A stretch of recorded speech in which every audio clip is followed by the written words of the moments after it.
Newly leaked emails from within the Clinton campaign are giving us a glimpse at its relationship with prominent members of the American news media. The emails published by the online publication The Intercept were reportedly obtained by a hacker who identifies himself as Guccifer 2.0. Yes, that's the same source allegedly responsible for at least one targeted hack of the Democratic National Committee. RT correspondent Manuel Rapalo tells us what's inside this latest leak. For former Secretary of State Hillary Clinton, the subject of emails continues to be a major political obstacle in her presidential campaign. Having that said, a recent leak of email exchanges between Clinton campaign staffers published by The Intercept adds a new layer of criticism. The email points to a, quote, cozy relationship between the Clinton camp and members of the U.S. media. For example, one email dated January 2015 highlights the campaign's strategy of identifying journalists that can publish stories that might be more favorable to the campaign. That email reads, quote, we are all in agreement that the time is right. Place a story with a friendly journalist in the coming days that positions us a little more transparently while achieving the above goals. Apart from figuring out which reporters would be more friendly toward a Hillary Clinton presidential candidate, other strategic documents outline surrogate lists. This is one example. It's a rough list of pundits and columnists, some of whom you might recognize, such as Wolf Blitzer, Charlie Rose, and George Stephanopoulos. But among the most revealing emails published by The Intercept is an informal, off-the-record invitation to members of the media scheduled on the day Mrs. Clinton announced her bid for the presidency. That invitation reads, quote, this is an off-the-record dinner with the key national reporters, especially, though not exclusively, those that are based in New York. Much of the group includes influential reporters, anchors, and editors. Now, while it's not unheard of for political candidates to host events with journalists and even use, quote, friendly reporters to plant stories in the media, the public is rarely in the know.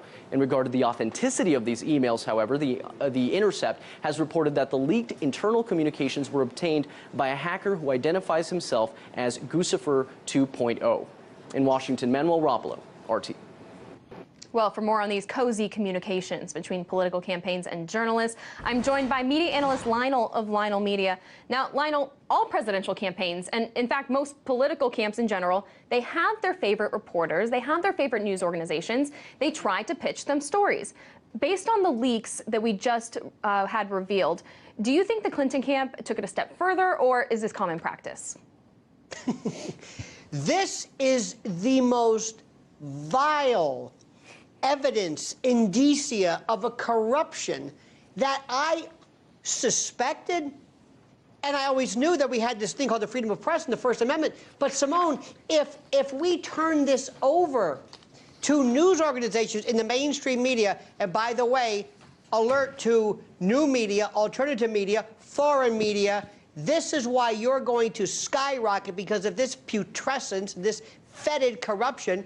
But there is no First Amendment if it's bought and sold. Look, Simone, you and I know, you're right. We have friends. There has always been friendships between the media and people that you work with. But if anybody had any doubt, I commend your attention to Martha Raddatz last night.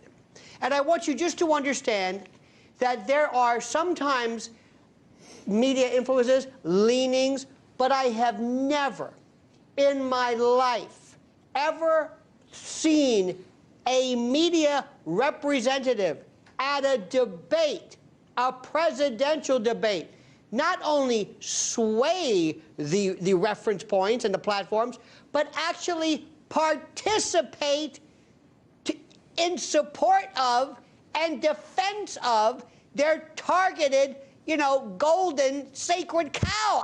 Golden calf, I'm getting my metaphors confused. I cannot believe this. And I hope people... Lionel, I would argue that she was tough, but trying to get the candidate in question on point when it came to those interjections.